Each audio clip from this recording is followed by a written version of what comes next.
Hey guys, and welcome back. With our upcoming move, things have been pretty crazy around the house. We've been getting ready for appraisers and inspectors, and there's packing and there's paperwork and lawyers and stuff like that. And so with all of that going on, I really have had to change how I plan for homeschooling. So I wanted to share that with you guys today and hopefully give you guys some ideas where if you are just going through a really stressful season in your life, maybe something along these lines will help you feel just a little less stressed. So I've shared in some other videos how I plan for school. And my template is pretty simple. It's just a Word document. It's a table. I break it up by day and by subject. But I am a very type A personality. And so in the past, I have always filled out my lesson plans with each day filled out with what activity, what page number, what lesson. That's how I did my lesson plans when I was a teacher in the school system. And so that just sort of carried over for me when I made the transition to stay home with my boys. I like knowing what's going to happen or what's expected of me for that day. And so having detailed lesson plans for me not only is beneficial so that I stay on track and I don't squirrel off, but it also lets my kids learn independence. And so by that, I mean, especially for my older son, my high schooler, but even for my younger son, by me filling out what needs to happen each day for each subject, I'm teaching my kids to start following a plan. My 8-year-old, he knows now. He goes to our lesson plan book. He finds the day, he sees what we're doing, he can get out his supplies and start on the independent review in his math lesson, for example, because he already knows what's expected for math. My older son knows that this module is due for science this week. And so while I give him a little bit more freedom in determining what activities he's going to do on what days, he just has to have a module completed by the end of the week. I still kind of outline things for him so that he can pace himself and learn how to not procrastinate and save it all for the very end. The downside of this method, however, ends up being that if we don't get to something that day, I automatically feel behind. And so that can be a really negative thing whenever you are working with schedule changes, especially a lot of last minute things. You know, when we put our house on the market, we were having to work around showings and open houses and things like that. And so having to try to fit school in around that and still make sure that we were making progress, that we were moving forward with our curriculum. But then I always ended up feeling behind because I was like, oh, we didn't get to this today. You know, we're going to have to double up tomorrow.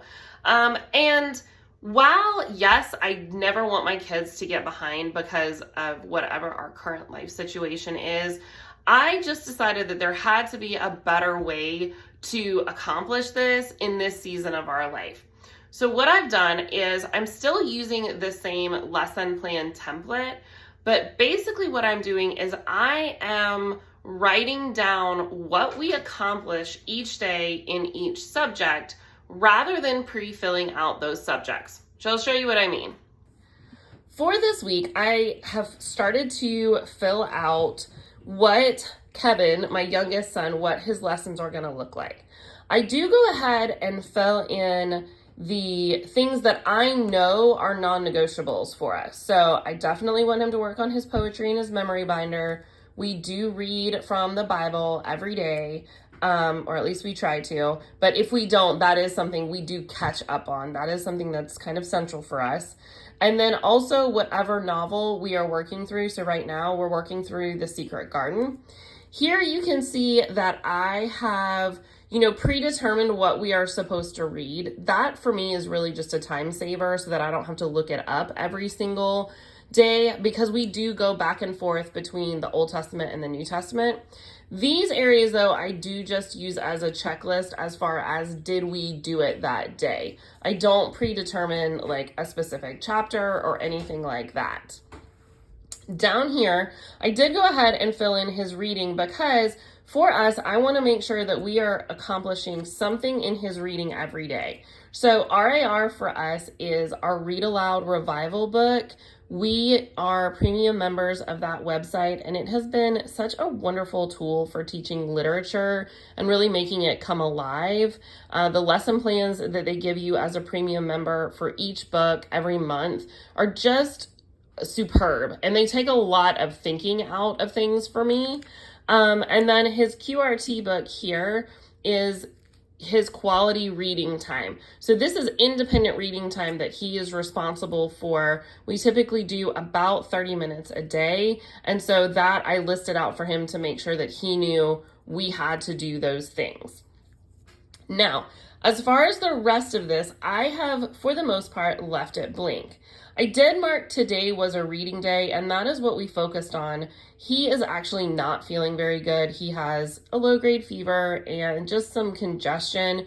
So I know when my kid is like that, I'm not going to push him, but he did feel good enough to read. So we focused on reading our history books, and then also we did a little bit of YouTube with our artists that we're studying this month. And then Percy Jackson is his favorite book right now, so he just started the second book in the series. The rest of these blanks, however, are going to stay blank until we actually do something in them.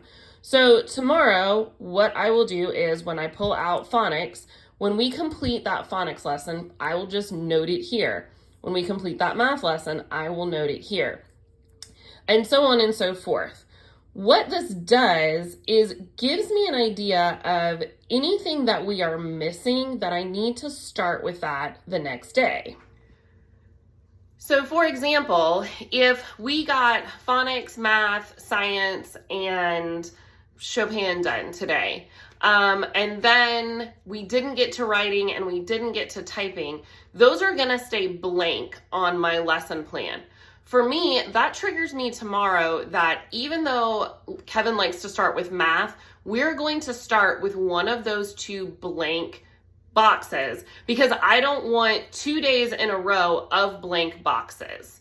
This makes sure that we are staying kind of evenly spaced out with making sure that we hit as many subjects as possible, but also so that we're not going entire weeks with skipping writing just because we didn't get to it.